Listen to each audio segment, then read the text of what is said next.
বিসমিল্লাহির রহমানির রহিম। নগরের বর্জ্য ব্যবস্থাপনা আমার আপনার সকলের দায়িত্ব শীর্ষক সেমিনারে আজকে প্রধান অতিথি হিসেবে উপস্থিত ছিলেন আমাদের গণপ্রজাতন্ত্রী বাংলাদেশ সরকারের স্থানীয় সরকার, পল্লী উন্নয়ন এবং সমবায় মন্ত্রণালয়ের মাননীয় মন্ত্রী জনাব মির্জা ফখরুল ইসলাম আলমগীর এবং আমাদের মাঝে সভাপতির দায়িত্ব পালন করছেন আমাদের উত্তর সিটি কর্পোরেশনের সুযোগ্য প্রশাসক জনাব শফিকুল ইসলাম খান এবং আমাদের আজকে বিশেষ অতিথি হিসেবে উপস্থিত রয়েছে আমারই সহকর্মী, আমারই ঘনিষ্ঠজন এবং যিনি ইতিমধ্যে তার কর্মকাণ্ড, তার কাজের মাধ্যমে কিভাবে একটি নতুন বাংলাদেশ গড়া যায় সেই লক্ষ্য নিয়ে কাজ করছেন আমাদের মাননীয় প্রতিমন্ত্রী, স্থানীয় সরকার, পল্লী উন্নয়ন এবং সমবায় মন্ত্রণালয়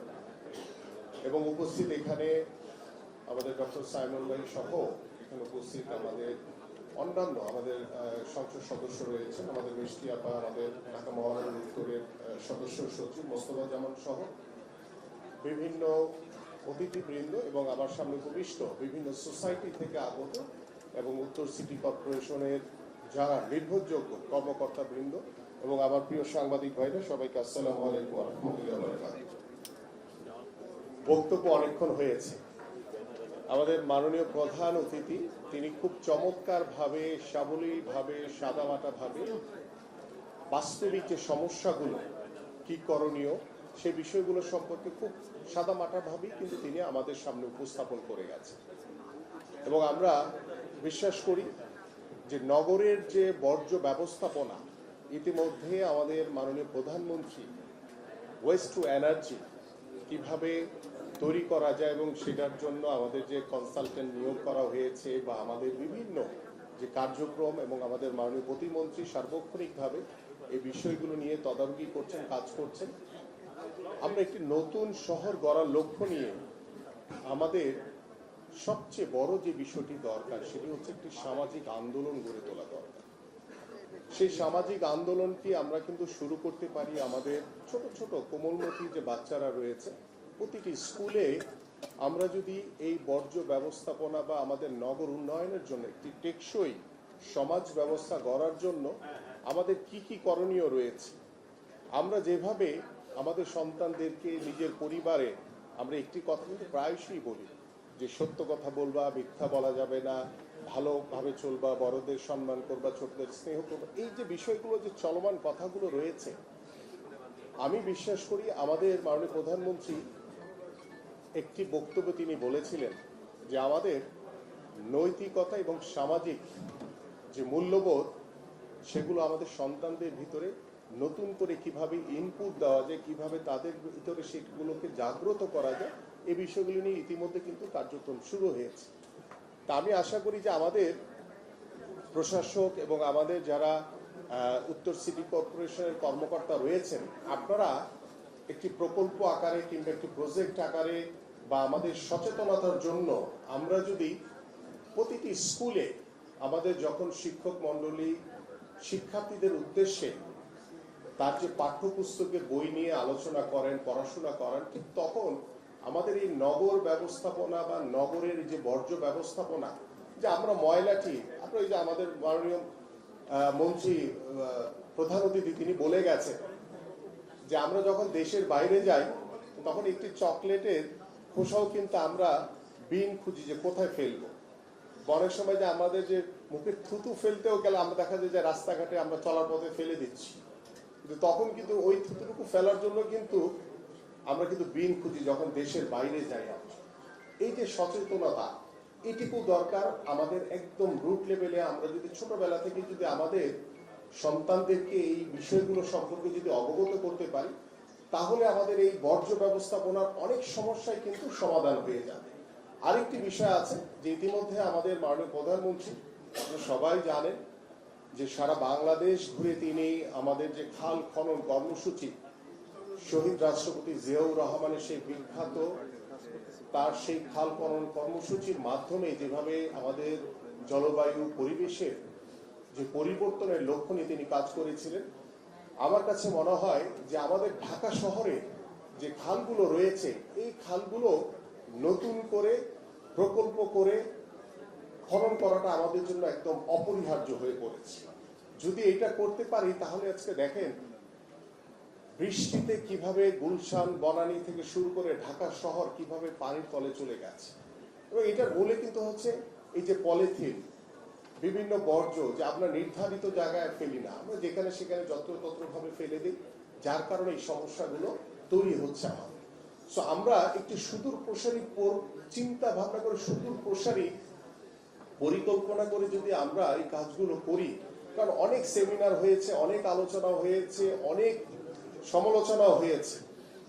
কারণ নগরে যদি কোনো সমস্যায় সরাসরি টার্গেট থাকে প্রশাসক, প্রশাসক তো একজন ব্যক্তি, তিনি একা কি করবেন? তিনি চাইলে পুরা নগরকে চেঞ্জ করে ফেলতে পারবেন না। এটার জন্য আমাদের সচেতনতার মাধ্যমে আপনারা যারা এখানে বসে আছেন, আমাদের যে সমাজ ব্যবস্থা রয়েছে সবাইকে কিন্তু একসাথে কাজ করতে হবে।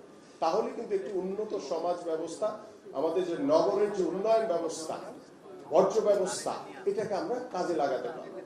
এবং পাশাপাশি আজকে হয়তো আমাদের এখানে সেমিনারে বিভিন্ন সোসাইটির বা আমাদের বিভিন্ন নেতৃবৃন্দ এখানে উপস্থিত হয়েছে, কিন্তু এখানে যদি আমরা বিভিন্ন, যেমন ভাষান ডেকে এখানে একটি বস্তি রয়েছে আমাদের মাননীয় প্রধানমন্ত্রী নির্বাচনী এলাকা, আমার নির্বাচনী এলাকায় সেখানে উর্দু ভাষীদের একটি বৃহৎ জনগোষ্ঠী রয়েছে।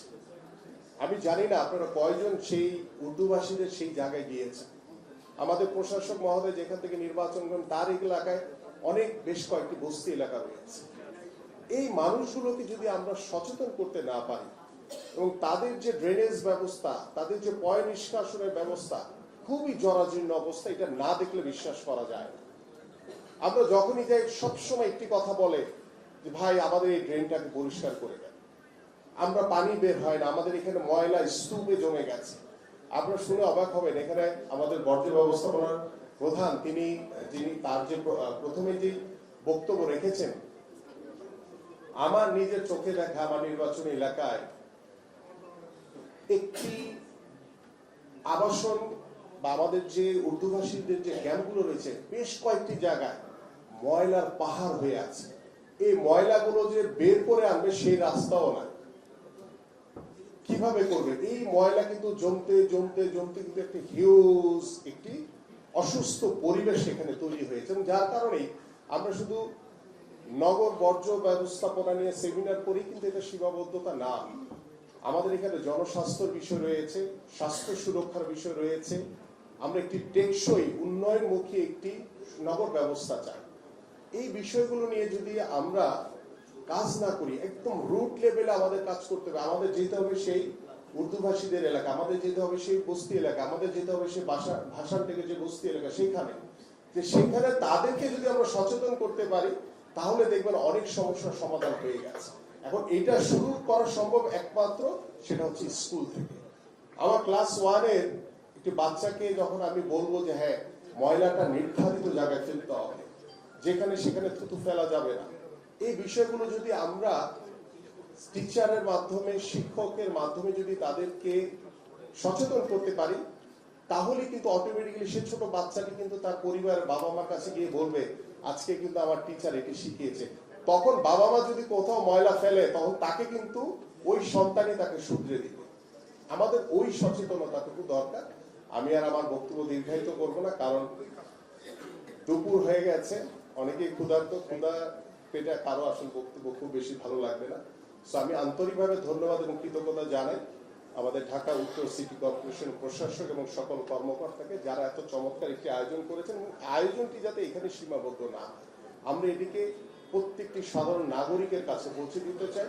এবং আবার যারা মিডিয়ার ভাইরা রয়েছেন আপনাদের কাছে আহ্বান করব যে আজকে এখানে যে আলোচনা হয়েছে এটি বৃহৎ ভাবে আমরা যাতে এদেশের সাধারণ মানুষ বা আমাদের যে ঢাকা মহানগরী যারা সাধারণ মানুষ আছে তাদের কাছে যাতে এই মেসেজটি আমরা পৌঁছাতে পারি যে বর্তমান সরকার, আমাদের মাননীয় প্রধানমন্ত্রী ক্লিন ঢাকা, গ্রিন ঢাকা গড়ার জন্য যে কর্মপরিকল্পনা হাতে নিয়েছেন, এবং সেই পরিকল্পনার জন্য আপনাদের সকলের কাছে আমরা সহযোগিতা চাই। কারণ আমরা এখানে বলেই সবকিছু সমাধান করতে পারবো না যতক্ষণ না আপনারা চাইবেন।